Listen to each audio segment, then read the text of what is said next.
Welcome to the MLS Net Boys podcast, episode 9. How's it going, Chase? Doing pretty well. How are you, man?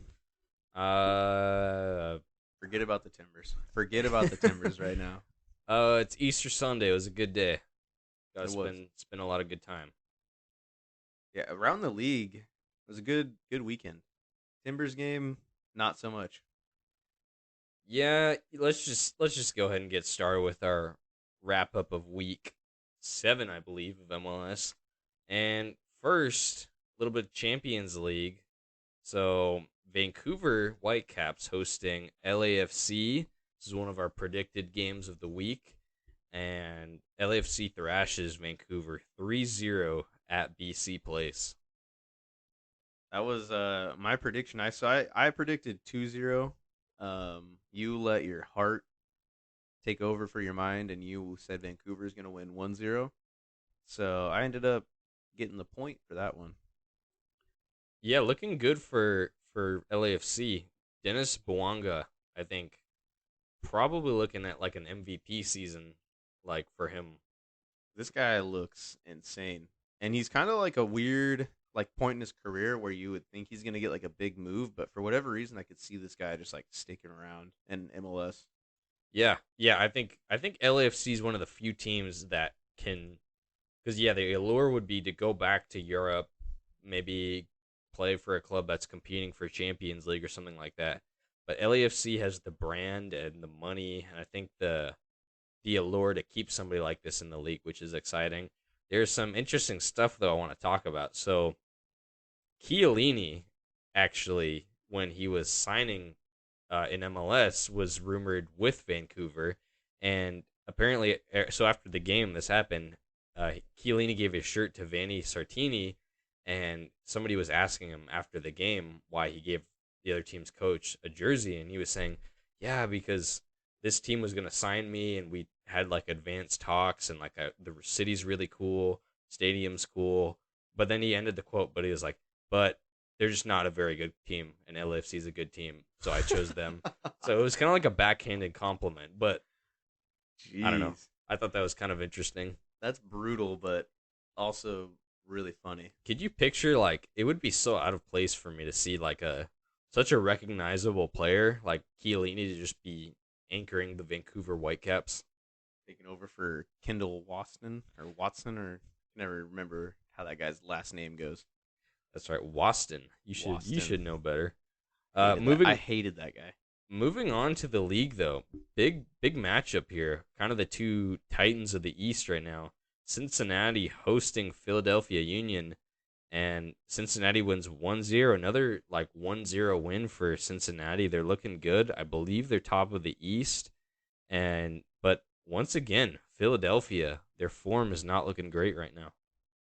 It's looking rough, and everybody keeps saying like I'm guilty of this. It's like everybody's like they're gonna turn it around. They're gonna turn it around. They have the quality, and it's just like a weird like what is going on with this team? They're in like a weird lull, and it's almost like you would think them to they would be more fired up after finishing in second place in literally everything they competed in last year. Like they just couldn't get couldn't get over the finish line for any like trophies, and for whatever reason, it just seems like they aren't really up for it this year. Yeah, big result for Cincinnati. Yeah, top of the East. Philly technically outside of the playoffs right now, so much to improve for them. I think they're more focused on a CCL run though. I think that would be a big target for them. I agree. I think that's definitely the big move for them. But you can't help but think that they're probably regretting letting Pat Noonan leave and go coach his own team in the same conference. Make the exact same team in theory. Next up, DC United hosting Columbus Crew, and a 2-0 away win for the Crew. Lucas Zelleron, PK, and Christian Ramirez with another goal for. The man I was trying to shop around in my FM save because I wanted a younger and better striker. But Yeah, this Chase guy here. We're on our FM MLS simulator we're doing. I was in the market for a striker within the league, kind of a depth piece, and this guy has the gall to just offer me Christian Ramirez for on a cheap deal while also looking for his own MLS striker replacements. But Hey man, what can you say? You got to wheel and deal. You gotta make the moves when you can. that's right. And the crew's starting to figure it out, and I don't know, it's looking good back there in Columbus. However, our boy Keegan Hughes did not make it onto the field again. It's a slow rise to the top. You can't just break in so easily. It doesn't work that way, unfortunately. Especially as a center back, that's a tough position to break into in this league. You know, for him to be the next Tim Parker, it's not looking good so far. So next up, LAFC again. LAFC in the league hosting Austin FC, number one versus number two in the West last year, and then also in the conference finals. And LAFC 3-0, Dennis Bouanga hat trick. Dominates Austin, dude. Just see the stats: 26 shots throughout this game. Absolutely dominant performance. Dennis Bouanga is looking unreal. And yeah, on one hand, you have LAFC, which doing something rare in the league, which is just going dominant one season and then doing the same thing next year. And then you have the opposite, a team like Austin, who also was really good last year, but then falling off, kind of like Philadelphia has to start the year. And it just shows you how crazy this league is and how rare it is for a team like LAFC to maintain this sort of level of play, which is really impressive. Good on them. Good on LAFC. I wish the Timbers would do something even slightly similar to that. We might miss the playoffs 2 years in a row. That's consistent. 2 years of mediocre. Geo ball. Inter Miami hosting FC Dallas. FC Dallas 1-0 away win. Jesus Ferreira scores.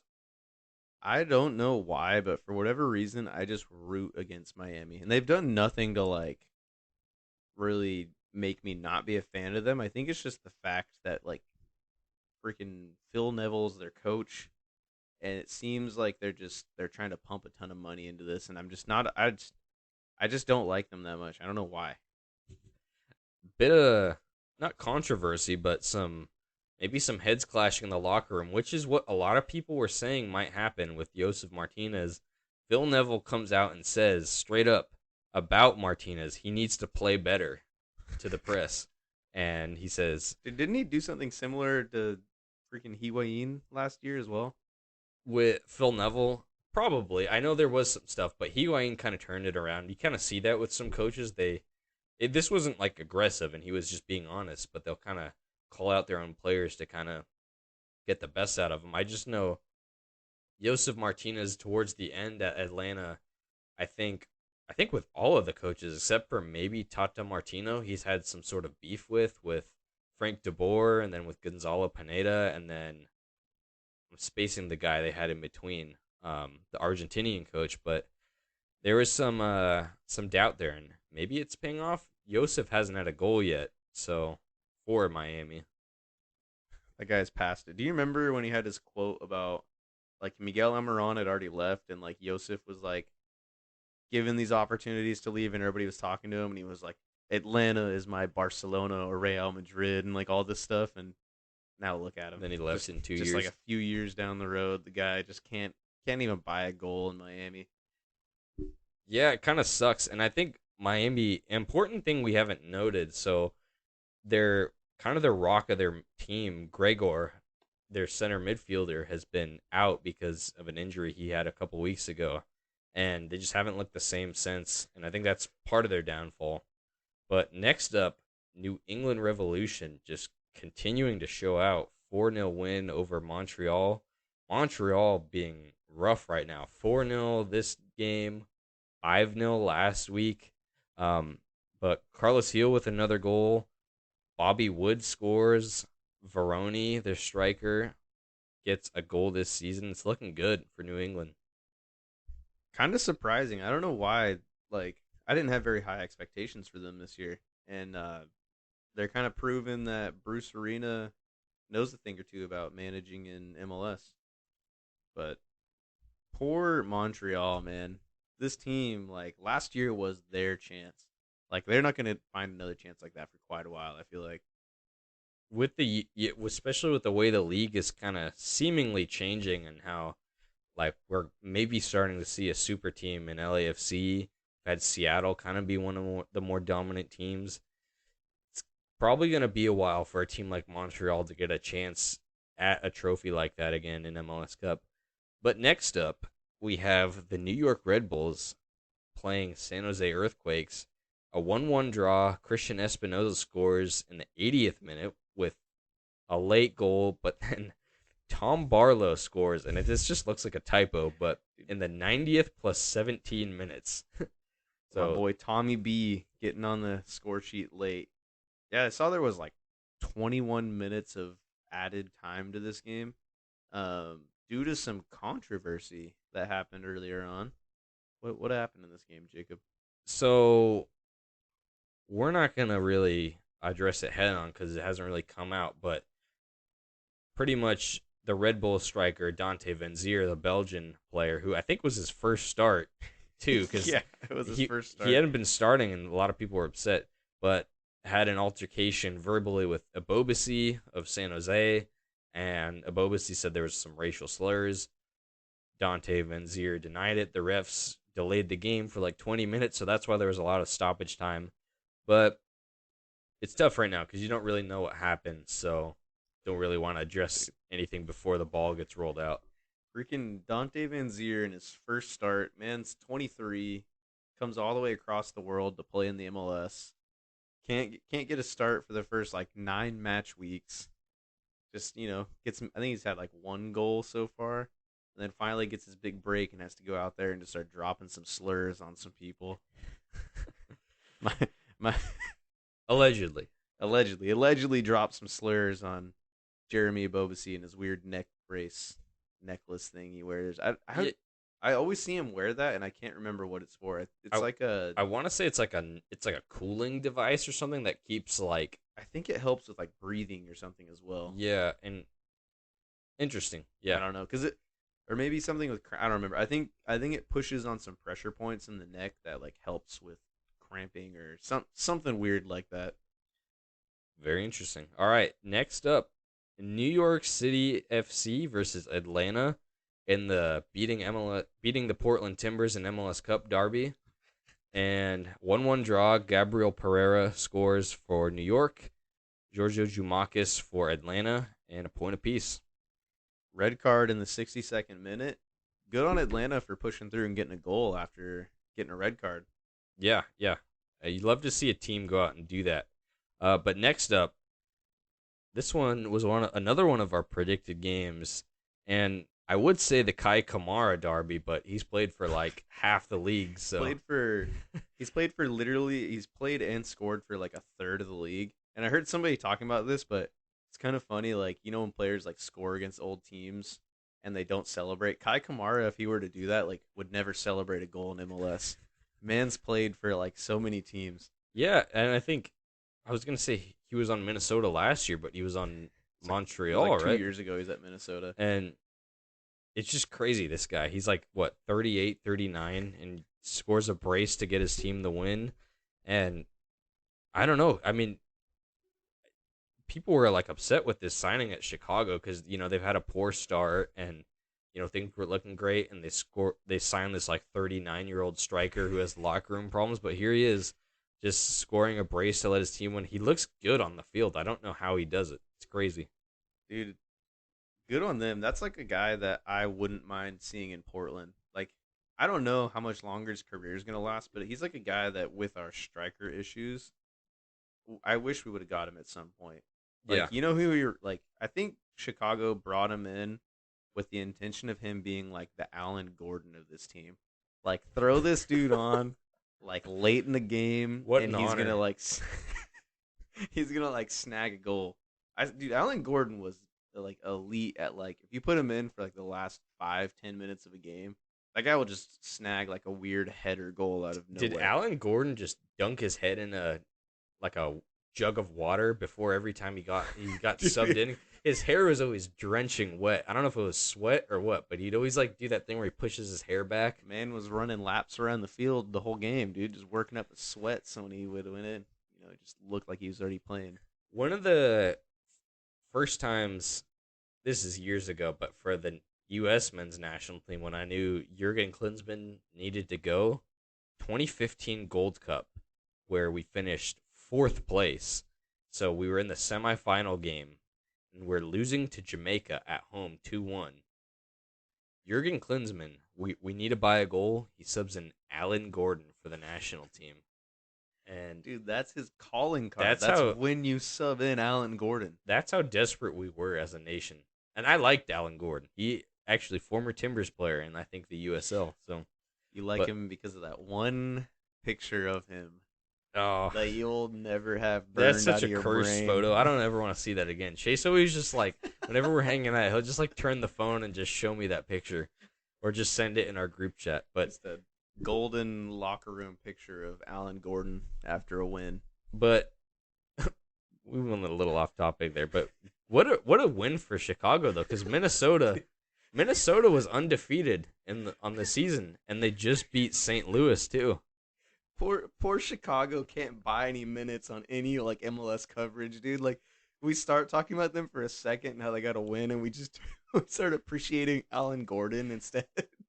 That's really messed up. He actually played for them too, but isn't it funny how you speaking of Chicago, you were just talking about how last week how I always say, I always feel bad for Chicago and their fans and stuff, and they finally do win, and you instantly turn it over to Alan Gordon. Dude, Great win for them. who has a better reputation in MLS, Alan Gordon or the Chicago Fire? I think if you asked any MLS fan who isn't a fan of a team Alan Gordon played for, I think they wouldn't. I think they'd choose Chicago. But here's a weird one, but I think that I feel really good about because I'll explain why. So Houston 3-0 playing LA Galaxy. This was a weird one. So Hector Herrera scores in the 35th minute. Amin Bassi scores 2 goals, 65th and 73rd. And then LA Galaxy gets 2 red cards. And then Hector Herrera gets a red card. So this is just a nuts game. But I was like high on Houston this year. I think they would be challenging for those last few playoff spots and just competing. And they've been good this year. They've had some impressive wins. And the LA Galaxy, I was not impressed with their offseason. And I don't think they did enough. I think their defense looked awful. And I think I've been proven right by this. And another player I was excited about for newcomer of the year was Bassi. I didn't pick him, but I was really impressed with the signing. And he's looked great. I think I saw a stat, he's scored a PK in 4 straight games. So, what do you have to say? The hardest thing to do in soccer. Score some penalty kicks. I don't know, man. I'm still not super high on Houston. Part of that is the fact that I'm not super big on Ben Olsen. But I mean, credit to him. Like he's got Hector Herrera like actually interested in like having a career as a professional soccer player again. Dude looked like he was just completely checked out last year.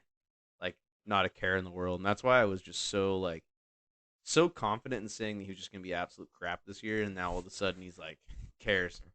But did you see the red cards for this game? I First didn't one know. for Martin Caceres, like he was already on a yellow. The ref went to like VAR, and he like went up into the ref's box and like was kind of saying something is in the ear, in like the ref's ear, and the ref like turned around, kind of like said something to him, and then just gave him a second yellow and a red card, and he's off. Like didn't do anything really super crazy, just went up and like got too close, which obviously you're not allowed to do when the ref's doing a VAR check.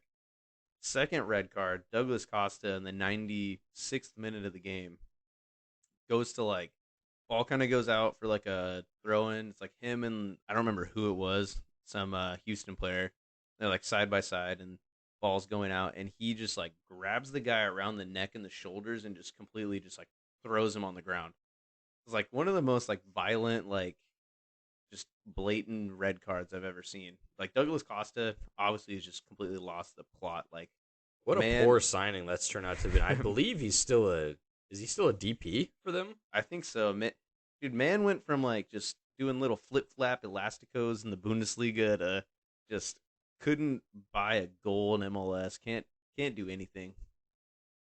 Fun player in FIFA though, back in the day. Dude, that's a guy that one of our friends, like, I used to play FIFA against our buddy a lot, and I always loved getting Douglas Costa and just doing skill moves. Like, he just is like one of those guys that, You just flick the stick around yeah, and you have no idea what's gonna happen, yeah, but since he has 5-star skills, it just looks good. it just looks cool. Yeah, Houston in a playoff spot right now, and I don't know. I think because they started off a little rough and they were playing well but not getting points. Now they're having some good performances as well, so I'm excited for them. Next up, Kansas City hosting Colorado, and Diego Rubio scores at his former club for a 1-0 Colorado win. Two just kind of depressing teams to watch this year, but good on Colorado building off of that draw against LAFC. They held out LAFC last week. They get a win on the road. So, I don't know. I think that's a good result for Colorado. Yeah, honestly, I didn't watch this game. Don't blame you. I had a pretty busy weekend. I wasn't able to catch too much of the MLS, and this was like one of the last things on my list to catch. But After a long work week, you're telling me you weren't just thrilled to watch Kansas City versus Colorado, the teams who've scored like dude, 3 goals collectively on the year. don't get me started on what grinds my gears about every MLS game being on the same night within like a 6 hour period. Yeah, say goodbye to your Saturday if you want to watch any of these games. But Toronto FC and Nashville, 0-0 draw. Don't really want to dwell on that. Point each. Salt Lake, though, hosting Charlotte FC, and kind of a crazy game.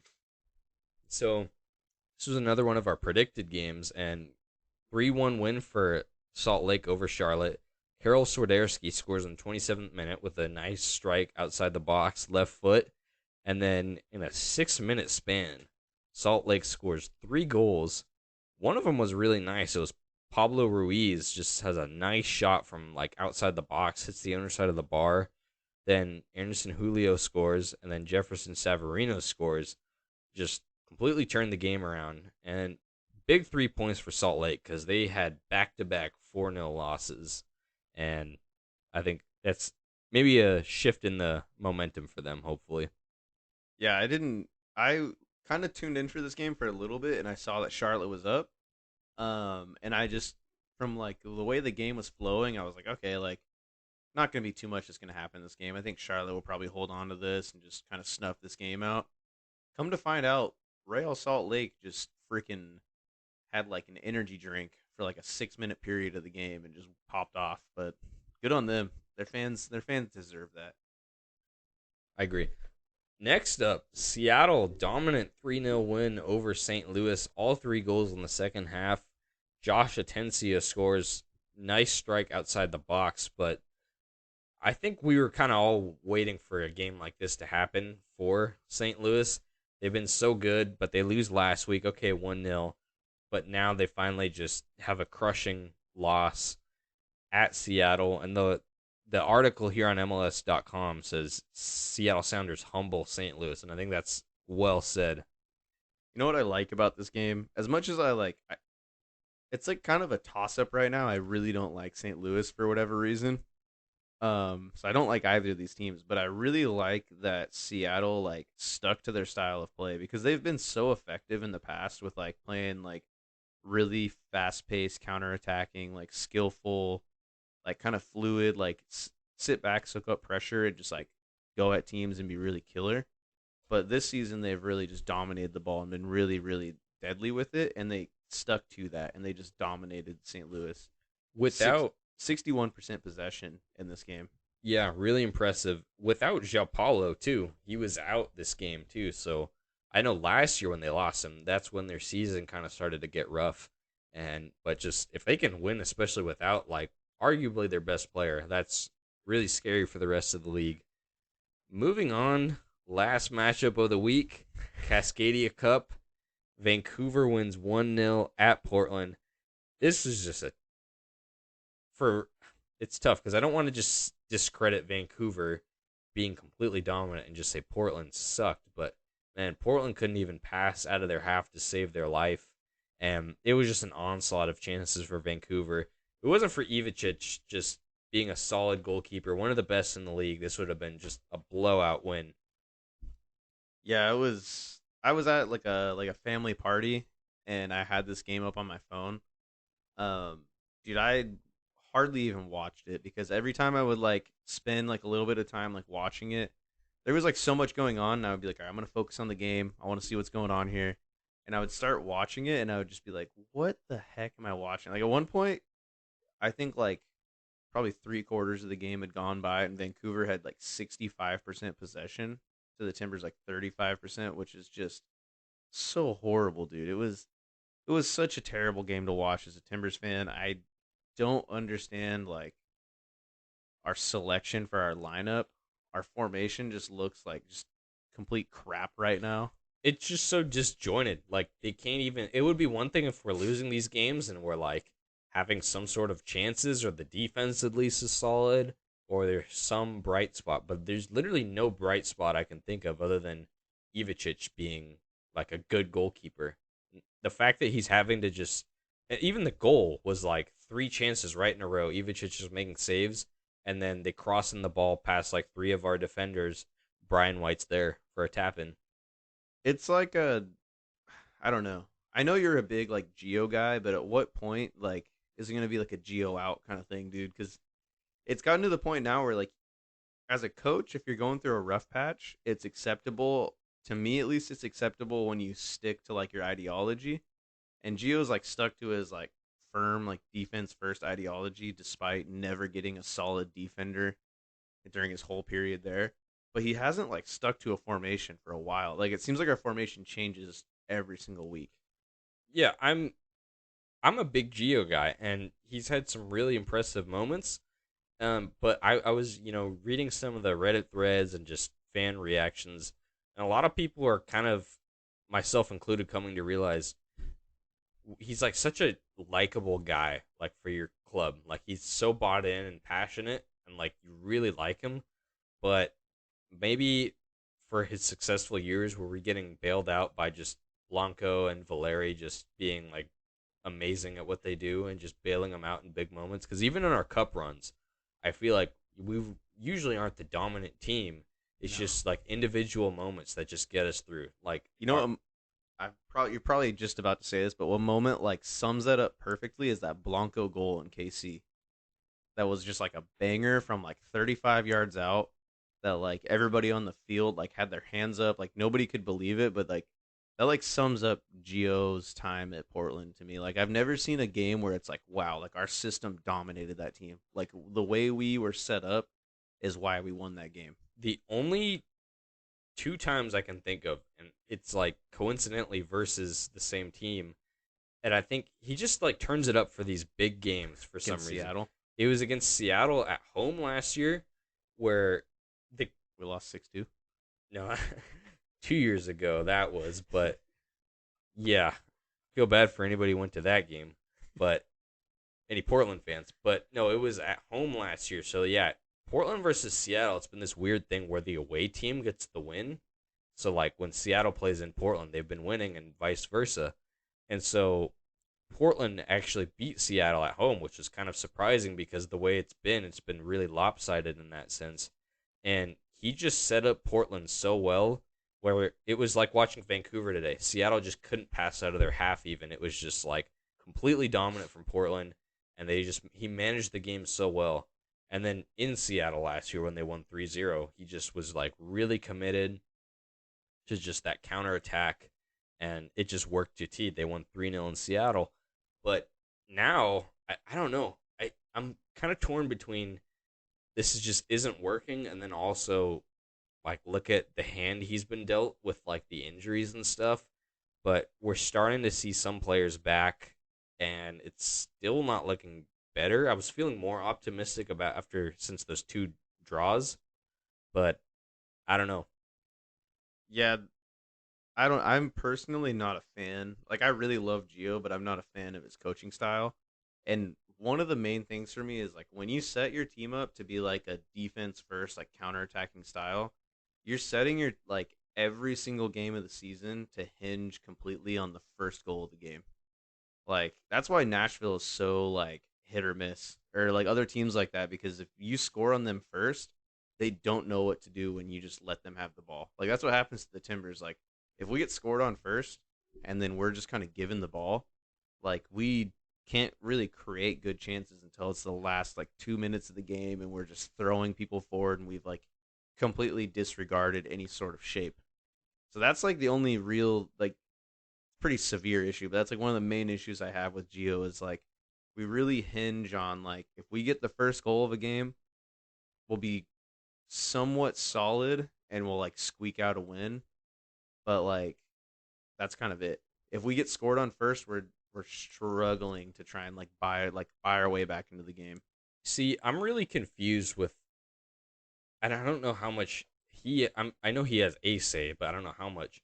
But why are we signing a player like Evander, like prioritizing that when I feel like we have some solid creative midfielders?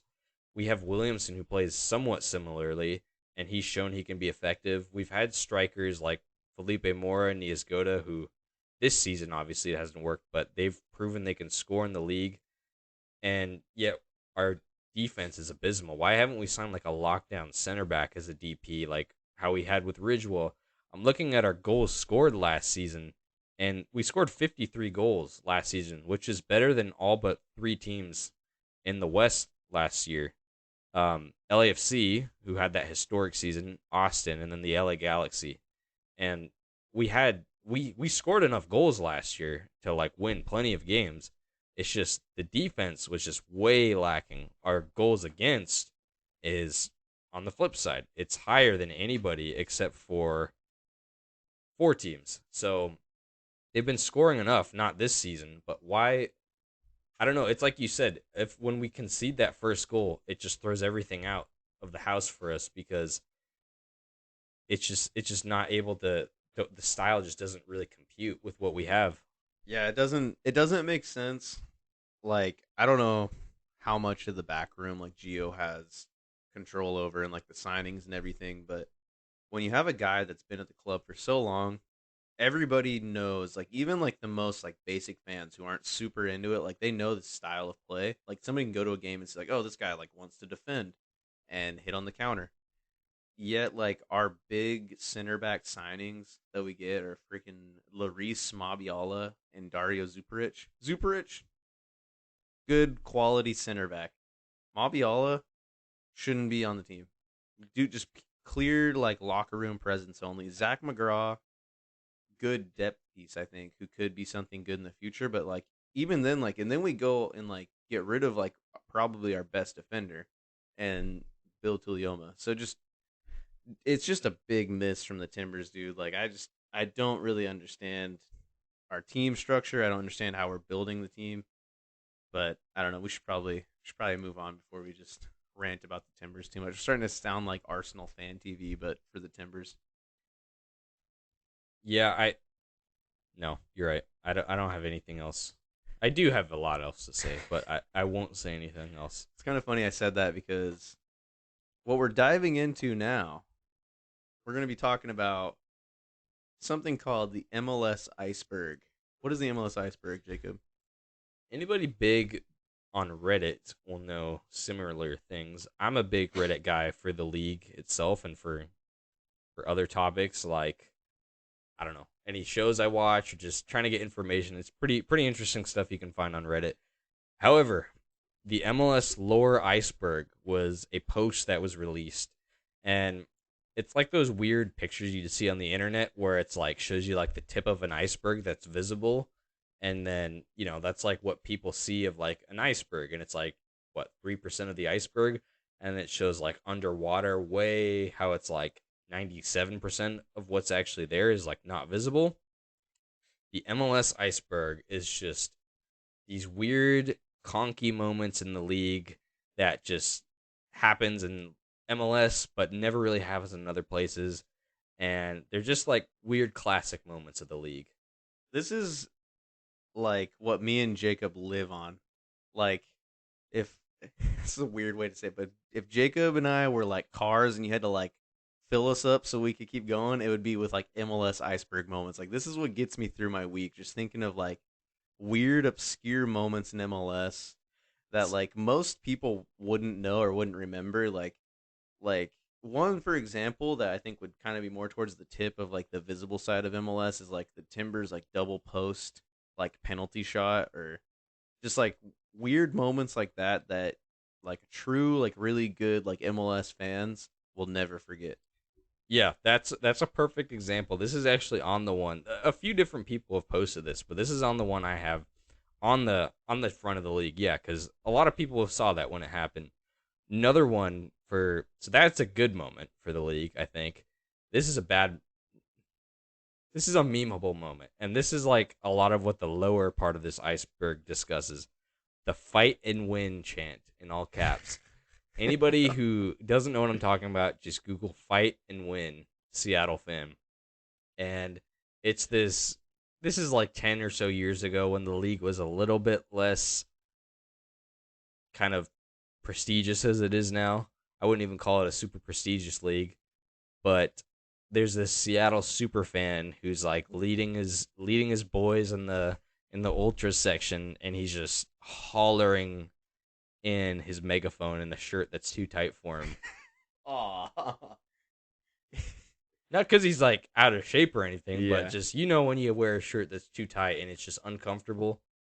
Yeah, it's just yeah, and he's just doing the shout and it's become like a meme around the world to the point where you see like people in like weird like lower division like England games are like doing the fight and win chant. But another one before we have like a few that we have a couple each that we're gonna really dive into and talk about and explain. But another Seattle one was the upside down tifo.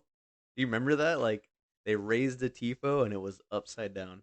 Didn't they? It was like some of the words and stuff for it, right? Was just completely. I think the whole tifo was upside down when they raised it, and it was great. I love the random Seattle moments. But this is what me and Jacob really get off on. This is what like really just freaking gets me fired up. Like this is like our secret language we can speak in front of all our friends where It's really just the lore. I'm It's a, like I could just look at Jacob, I could be like, dude, the Oscar Pareja tissue throw to Caleb Porter and like everybody else in the room be like, dude, what are you talking about?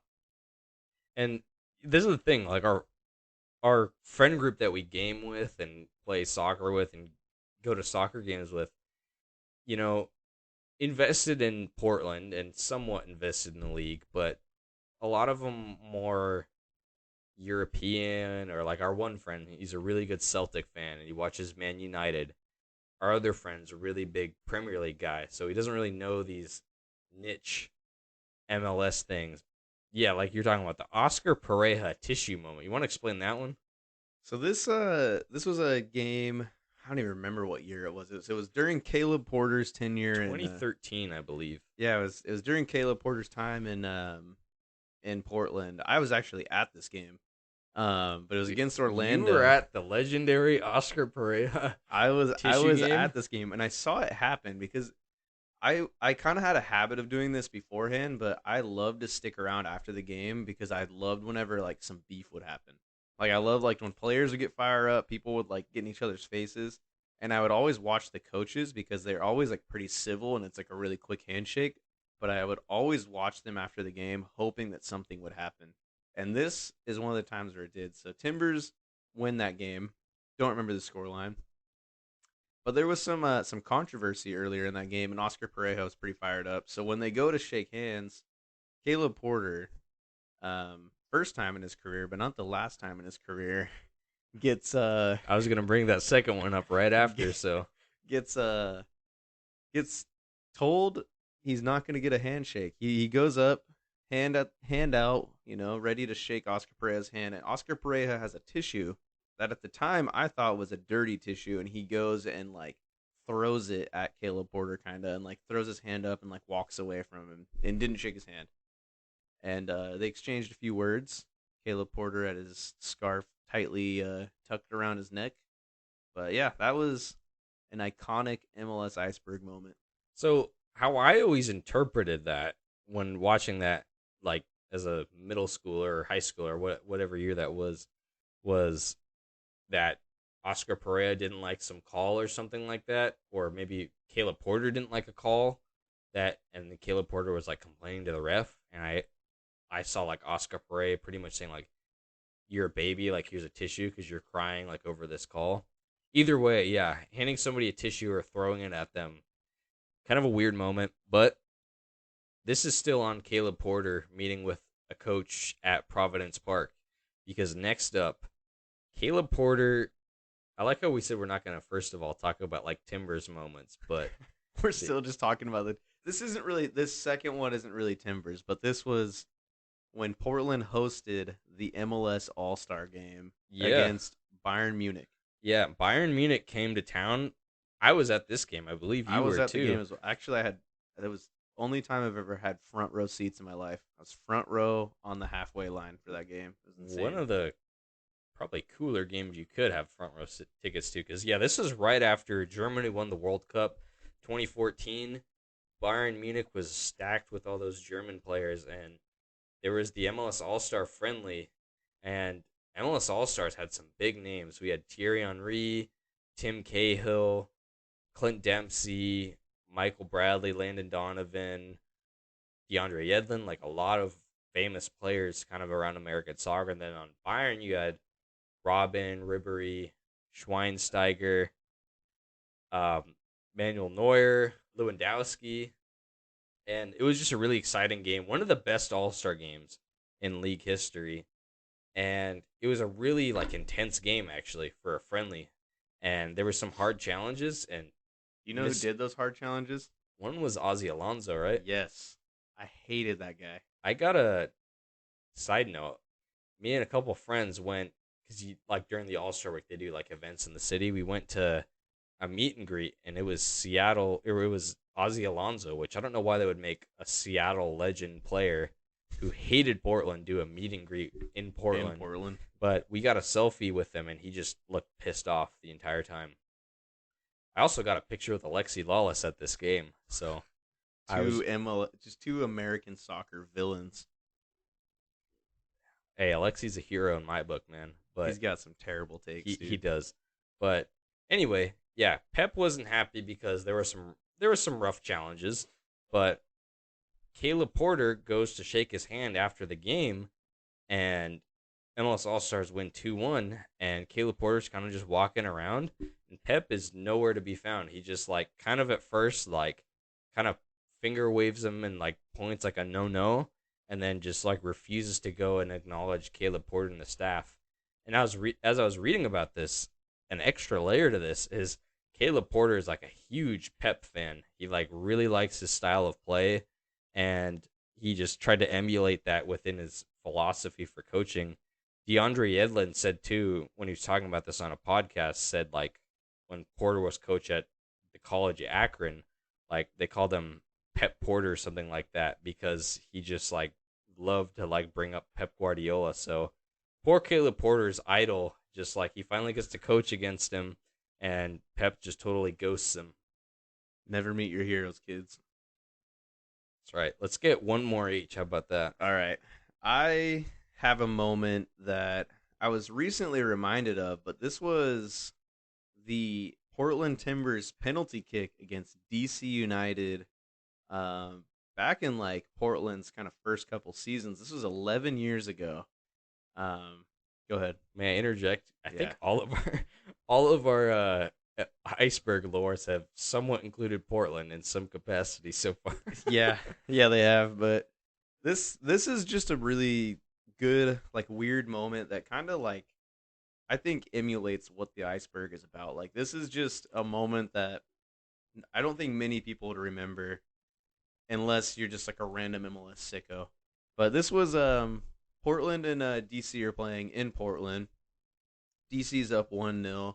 Portland wins penalty kick. This was before VAR. So when I was rewatching this, it was kind of weird seeing like these calls be made and there's no like, oh, are they going to check it? It was kind of like a weird moment, but Kenny Cooper gets taken down in the box like during a cross. So penalty kick. He steps up to take the penalty kick, shoots it to the left. Bill Hamid stuffs it, and immediately gets called back. Bill Hamid's furious, runs at the sideline ref because they have a sideline ref on the goal line, and he had come off his line about a yard. He's all arguing it. Really obvious call. Uh, Anyway, so retake the penalty kick a second time. Kenny Cooper steps up. The mind games are at an all-time high. Is he going to shoot the same side? Is he going to shoot the other side? Is he going to go down the middle? He goes to the opposite side. Bill Hamid guesses right, stuffs it again. He's all fired up. Gets called back a second time. He gets in the second referee's face. The AR is like looks terrified. Like he's like backing up away from Bill Hamid and he's like waving his flag like in his face. Referee has to come break it up, gives Bill Hamid a yellow card. So there's going to be a third penalty kick for this one incident now. Bill Hamid doesn't know how to stay on his line. Kenny Cooper wants to go take this kick again. He steps up to grab the ball, and Timbers coach John Spencer is screaming his head off at him. He's pissed. He's super mad, and he's saying Jack Jewsbury needs to take this kick. Timbers legend, Jack Jewsbury. So he's the captain at the time. He takes the ball from Kenny Cooper. Kenny Cooper's upset, doesn't want to not take the kick, and Jack Jewsbury steps up and absolutely just rifles the ball into the back of the net. Just pure power. Love love that moment. I also really like the call on this by John Strong. I'm a weird like niche of mine is like when like commentary moments are like super good and like kind of iconic. John Strong, best American soccer commentator in my books. Just legendary, Dude, you're legendary calls. discrediting Jake Ziven so hard right now. Jake Ziven is great. Portland has had some great commentators. Robbie Earl too, who works for the Premier League studio. But I don't know, man. John Strong, that's a great moment. Let's also Bill Hamid moving to USL like a week or two ago. Memphis 901, Yeah, second tier in American soccer. So that's a weird move. I would have liked to see him come to Portland, even if like he was a backup. Like, just get two random MLS like him and Bingham being our backups. Bingham was looking good before that unfortunate injury. I got one more though before we end this show with our predictions. I was gonna talk about the Columbus Crew s- scoreboard fire, but I'm gonna save that for a different week because I completely forgot about this, and I think this is more embodying of MLS.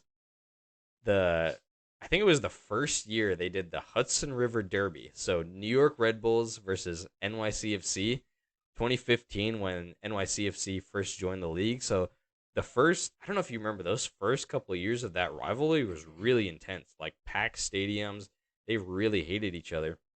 And so Red Bulls join or NYCFC joins the league, and I think it was the first game at Red Bulls and maybe it was the second game at Red Bulls, but it was Pirlo and Frank Lampard's first game there, I believe.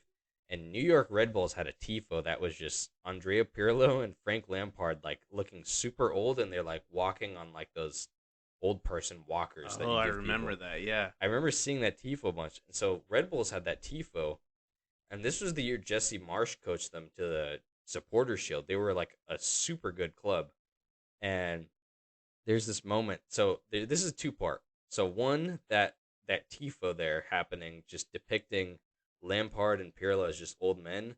But then in the game, MLS legend Mike Grella just totally Yes. megs Frank Lampard, embarrasses him. And I remember that clip went around so much just by the MLS page, and it was just awesome. Your boy Mike Grelino, dude. That's right. That guy was like really fun to watch, surprising. I had no idea who he was, and then he just was just crazy For on the me, ball. he's like in the same category as like a Sal Zizzo. Like, dude was electric with the ball, but Dude, that guy is Sal Zizzo is you're gonna blast me for even knowing this is there, but the Applebee's in Salem, Oregon has a Sal Zizzo like yes, cutout actually, I on the knew that. wall. I knew that. I deliver there sometimes, and I've seen it, dude. It's so weird. Yeah, and if you don't, I was gonna say if you don't know who Sal Zizzo is, which 99% of people won't, but former Timbers player, but played at Red Bulls. I think he won the championship with Atlanta. Technically, I think he was on the books at Atlanta. Didn't play, of course, but he had a Man. food cart too in Portland. You remember that? Most This could be MLS Iceberg here. We just figured it out. my man, my man's about to get hired for the Dos Equis commercials. Most interesting man in the world. Yeah, Sal Zizzo's food cart. This was his first year in MLS in Portland. Zizzo's FC. It was Zizzo's FC. Was it? What Zizzo's. kind of food was it, dude? If it was pizza, it was like Zizzo's pizza. Like there's a play on Fried word chicken. there You, somewhere. you think it was fried chicken? What was it? Not fried chicken. It was Italian food. It was Italian. cannolis, and this is some like MLS lore right here. This Timbers article says Zizzo and teammate David Horst was enjoying a cannoli downtown in the rain last week. So they had Italian comfort food, but yeah, Sal Zizzo. And then when he got traded like 3 years later, they just shut down the food court. That was it. All right. We got to get back to your MLS Iceberg because you were saying Mike Grillinho, nutmegged Frank Lampard. That was the first part. What's the second part? It was the Tifo was the first part. So that was it. It was just the culmination of I those see. two because that first year when City was in the league, New York City, they were kind of poor, and Red Bulls was like the opposite, and their supporters groups were really mad at like the ownership for not delivering them a cup. And this game, I think at first Red Bulls were kind of like top dog in this rivalry, and they're just mocking of like their super old like aging star players, and then this random MLS dude just nutmegging one of their marquee players. I think really embodied like MLS. I love seeing MLS where you have these guys who are like world class players who, albeit, are a little bit past their prime playing in the league, and some of them even play well. But then you have just some random guy who's like fresh out of college who just randomly locks down or like nutmegs like a former world class player. I think it's awesome. You love to see it. That's the beauty of the MLS, honestly. Yeah, so we're gonna wrap up this show with some predictions for next week. You want to start us off, Jace? So our first game, we're gonna go ahead and predict. We have a Eastern Conference clash of New England versus Columbus. Columbus flying high off some pretty high scoring games, and New England kind of playing with a chip on their shoulder after a poor season last year. Looking really solid. I don't know. This is a tough game to I decide. can I can literally see every way.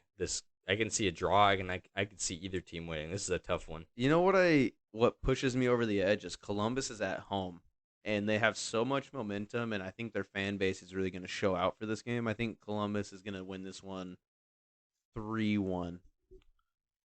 I'm gonna go. See, I'm really high on New England. I want to go. I'm thinking a draw, but you know what? I'm gonna go 2-2 draw. 2-2 draw. Carlos Heel, man. I one of my favorite players in the league, and he's been in good form. So I'm All right. riding with him. All right. Next up, we've talked about him a lot. Timbers versus Seattle. We can't, even though we're Timbers fans, we talk about him a lot. You can't ignore a big rivalry clash like this. This would be kind of same as us like ignoring like El Trafico, or I'm trying to think of like another big rivalry in MLS, like Toronto, the Montreal. Rocky Mountain Derby. No, I think so. A lot of pundits now are saying El Trafico is the biggest. We're biased, but it's got to be Cascadia Cup, Portland, Seattle. I'll give. I think these are no doubt about it the top two for sure. But this is a huge matchup, no matter what the standings are. Yeah, Just, I think it's one of those things that every fan knows, like Timbers and Seattle, like biggest rivalry. But then, like, I think just the market, like that's why they push the LA one so much, because there's just more of a market for it. It's just bigger names. yeah, and I think that's well said. So Timbers hosting Seattle. Timbers in terrible form. Seattle looking amazing, which, you know, normally I would say this is like a classic like Timbers game where they like you expect them to lose like 4-0, but then they somehow like pull out a win and it like turns around their season. However, this time around, I just don't see anything that really encourages me. The only bright spot is, like I said before, Ivicic. I think Frank Boley looked promising, but honestly, I'd be happy with a draw in this case, which is kind of depressing. But I'm gonna go Seattle 2-1. Seattle 2-1. I Really hurts, but I really kind of agree with you. Unfortunately, I think Seattle's going to run away with this one, but my heart can't let me say it, so I'm going to go with a 1-1 draw for this one. I think Timbers are going to probably like sneak out a goal early, and they're just going to try and defend for the rest of the game, and Jordan Morris is going to find a sneaky way to score at the back post. I hate it though. last week we were talking about Jordan Morris. We were talking about stadium concessions, and you were making fun of me because I like to drink chocolate milk. And you were saying, what if Jordan Morris scored in the Timbers Army, and then all the Timbers fans just rain chocolate milk on him? What I if that would happens? That would be really weird. But anyway, feel like I'm in a fever dream if that happened. yeah. New York Red Bulls hosting Houston Dynamo.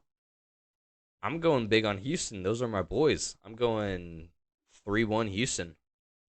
3-1 Houston. See, I don't know about Red Bulls. They haven't been super convincing this year. Like they kind of seem like they're losing their identity a little bit for whatever reason, even though they have like a global identity. Like since they're just a big soccer like corporation, like every Red Bull team around the world plays the same way, but they don't seem to really stick to it like they should. So I don't know. I'm gonna be a little bit boring. I'm gonna go with another 1-1 draw on this one. I don't think Houston's gonna pull it out away. Is it away? Right? Yeah, Yeah, it's Red away. Bulls hosting. I think also with the that whole controversy surrounding their striker, I doubt he plays.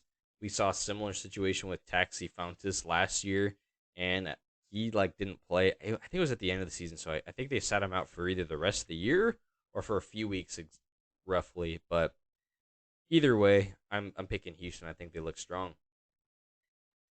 It's a tough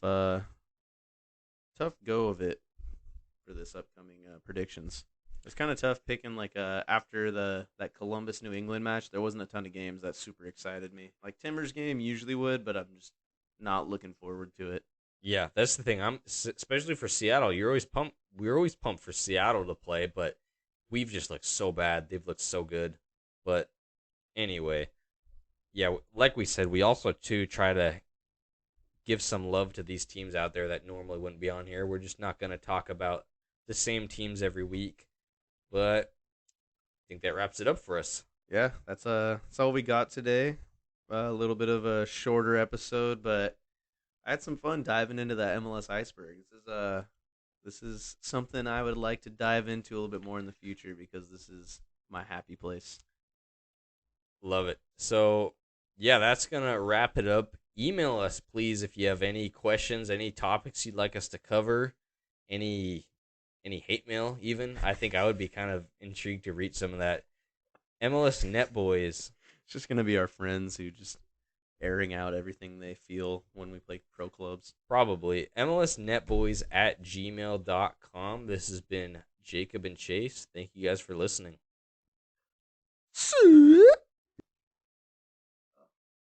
Keegan Hughes, come on the podcast. Keegan Hughes, come on the show.